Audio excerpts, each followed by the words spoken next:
Hey, this is Nick Wolfhard for the Permanent Rain Press, and I'm currently all cozy under the covers in the morning.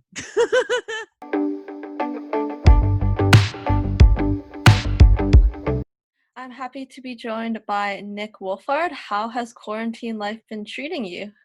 It's actually for me, my lifestyle hasn't really changed that much because I actually work from home a lot unless I go to a voiceover session, like in a booth. But even then I actually end up recording sometimes from this very room, with this very microphone.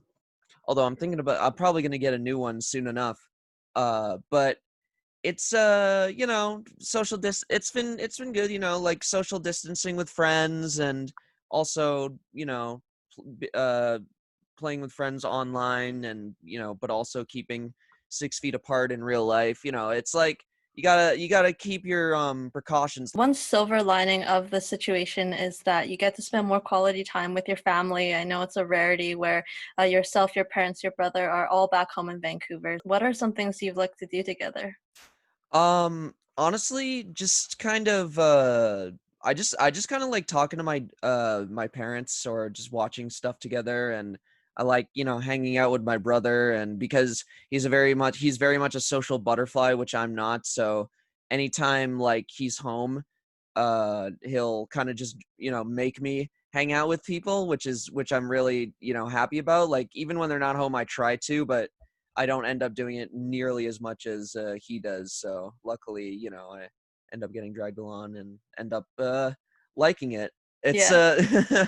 I'm kind of introverted like that, but yeah, it's nice to get out there. And Yeah, well, it's nice to get some fresh air. As you mentioned, you've been seeing friends, but staying physically distant as well. exactly, yeah. We our restrictions are much less restrictive, because of our case numbers. I think we have a rule where it's six. You can be with 6 people as long as you're, 6 feet apart. And I think that's for if you're inside. But we're like never inside, like rarely, so don't worry about that. But yeah, we're responsible about it. And yeah, no, like going for bike rides, is great, going for runs. But um that's the hard part, is, keeping that distance while going for a run. Like, Yeah. but you really got to do it. You got to It's, in a lot of ways, it's almost like, when you're running, you got to kind of like dodge and weave Yeah. sometimes. Just like um in a game, hey? yeah, yeah, exactly, because there'll be like so many different people. But So let's talk about your Leo Award nomination. You're just saying your first ever Leo Award nomination, Best Voice Performance for The Last Kids on Earth. Jack is an enthusiastic teenager. He's been on a lot of adventures. What is your favorite part about voicing him?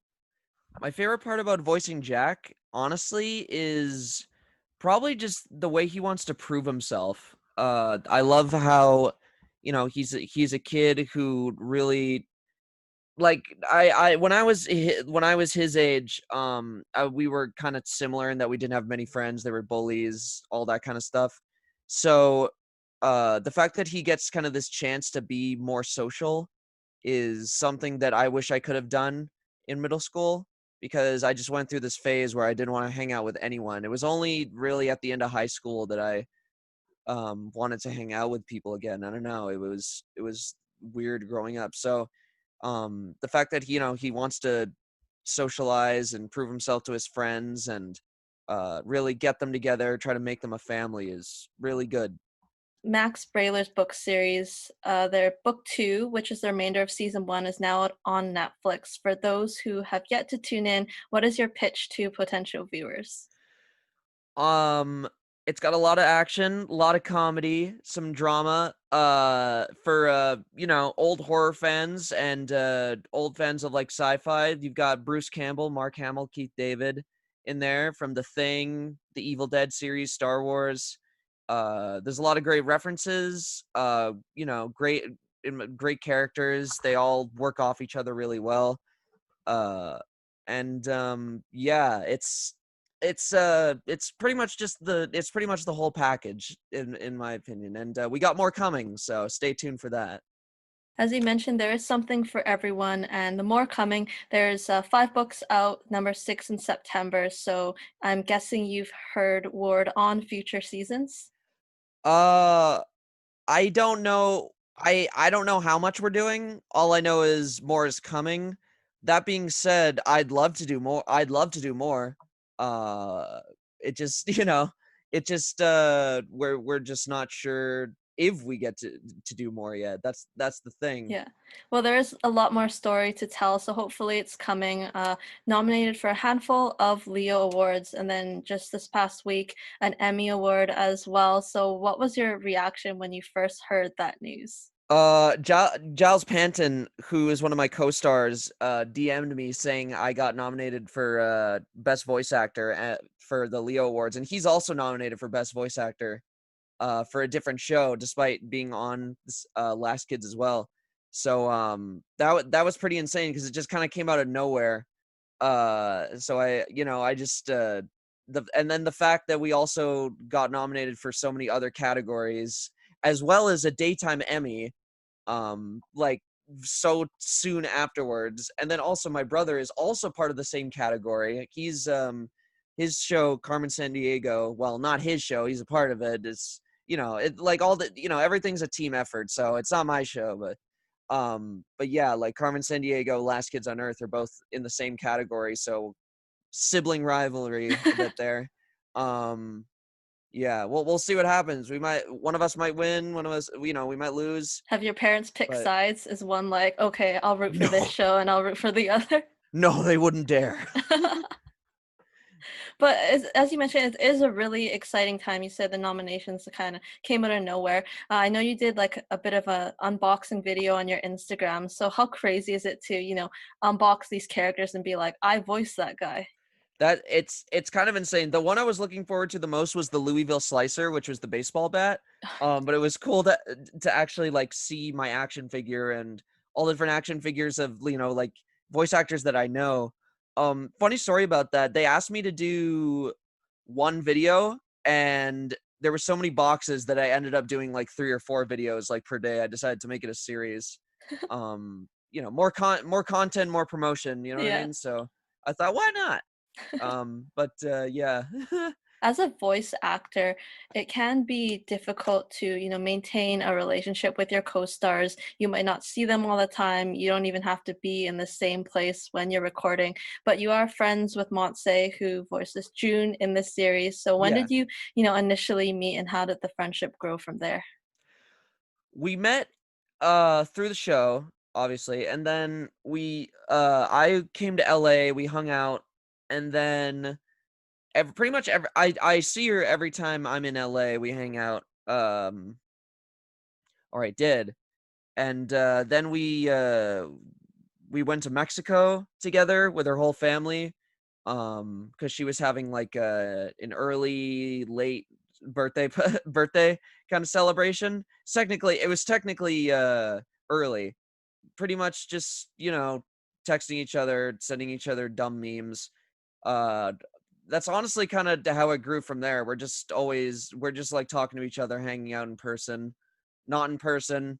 uh she wants to come back on one of my streams. I gotta figure out a co-op game, maybe more Overcooked. Anyway, sorry, I'm getting off track.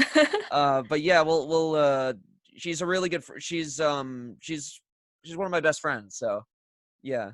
That's really nice that the show's given you, as you mentioned, like one of your closest friends. Hopefully, after the world is safer, more friends, more travel. I'm sure that must have been an incredible trip to Mexico. Yeah, it was pretty insane. And yeah, and even if I can't travel, we can still talk to each other. Yeah, virtually, as you Over mentioned. Hopefully, she just like right now. joins you for a stream, which is what I wanted to talk about next. You're quite active on Twitch. The gaming community is so friendly and supportive. So, what do you enjoy most about streaming? Well, the biggest thing I enjoy about streaming is the entertainment factor. Like I love entertaining.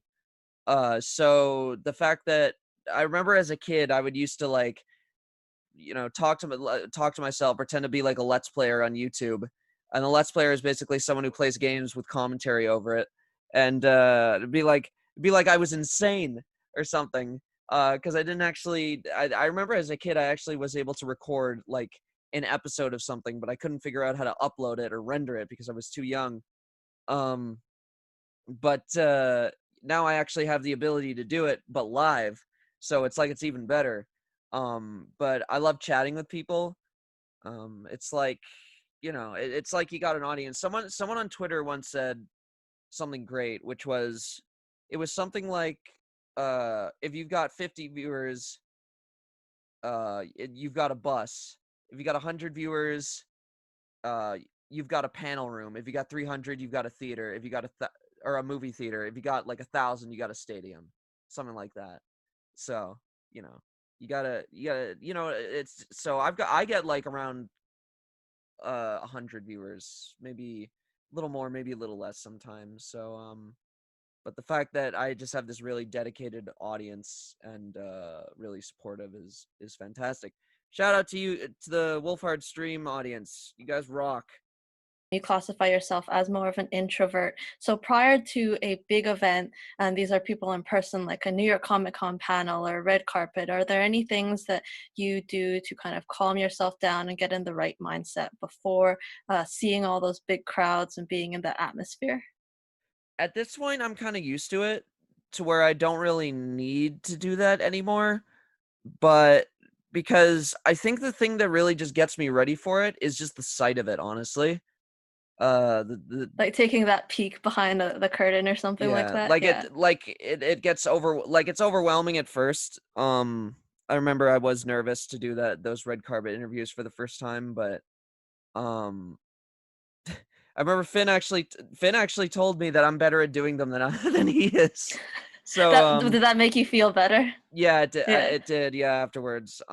So I mean, I tried my best during that time, and hopefully it was enough, but uh well, I'm open to doing more when you know, all this is over. But not until all this is over. Yeah. I was gonna say the Let's Leo all be Awards. responsible here. The Leo Awards typically does have a red carpet, so you did kind of get to dodge it for the time being. Hopefully, there is some sort of celebration for it in the coming months. Yeah, there's I'm not exactly sure what's gonna happen with the Leo Awards, honestly. It was supposed to happen in June, I Yeah, think. But now it's delayed, and honestly, I don't know if it's gonna be online. I don't know if it it's gonna might be be like virtual, but I guess we'll never yeah, know. I haven't heard anything. I guess as a nominee, you haven't heard anything, so they're probably maybe working on something. maybe it'll be like graduation in Vancouver where you gotta Yeah. do it through drive-through. Oh, that's depressing. It's a sight. So you said that you would love to do more gaming roles, hopefully some motion capture in the future. What kind of projects or films out there inspire you? Anything that really pushes the norm to what's usually to what stories or gameplay is usually told. Um, something like I don't know. I'm trying to think of an example. I don't know, something like Legend of Zelda: Breath of the Wild, where it does its open world just so flawlessly. Uh, it's just absolutely incredible. But in terms of voiceover, oh man, I'd love to be a part of like a Ratchet and Clank game. I've loved those games since I was a little kid. I'll take anything. Um, voice actors don't usually we don't usually get to choose our roles unless you've got like an insane amount of clout, I guess. But even then you take what you can get. But if I had the choice, it would, if it ever happens, like I don't know, maybe a Metal Gear Solid game, Final Fantasy, I would absolutely love to do for sure. I just played the Final Fantasy VII remake, so that's FF7 is like another game where it just totally pushes the boundary. Originally, because this game came out the year I was born, right? So and this totally pushed the boundaries of just normal storytelling, because all the previous games were either very medieval or like I guess war based, and it's Final Fantasy 6 and 7. Point is they're very innovative in their storytelling methods. Who are a couple of artists you are listening to on your playlist? Oh, good question. I've been listening to Gorillaz. They have this new song machine. Sound machine. Is it song machine? Sound machine. I don't remember. Point is, their new songs are great. I've been listening to them. Desolé is fantastic. Uh, Daft Punk as well.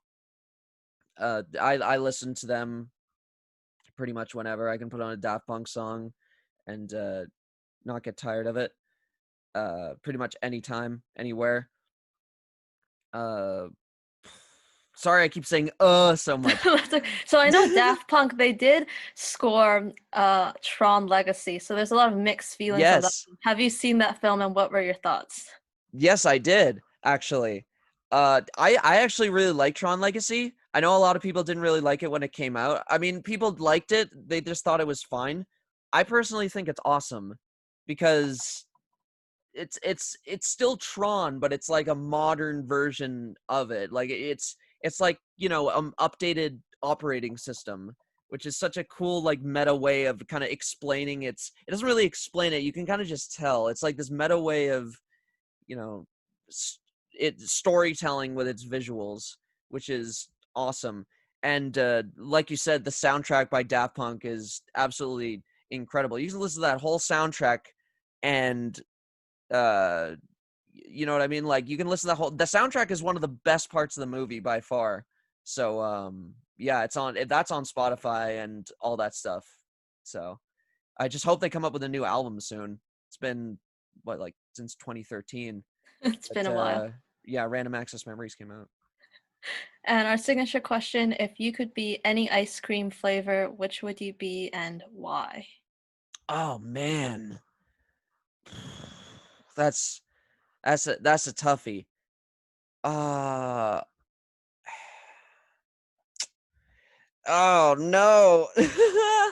You put me on the spot here.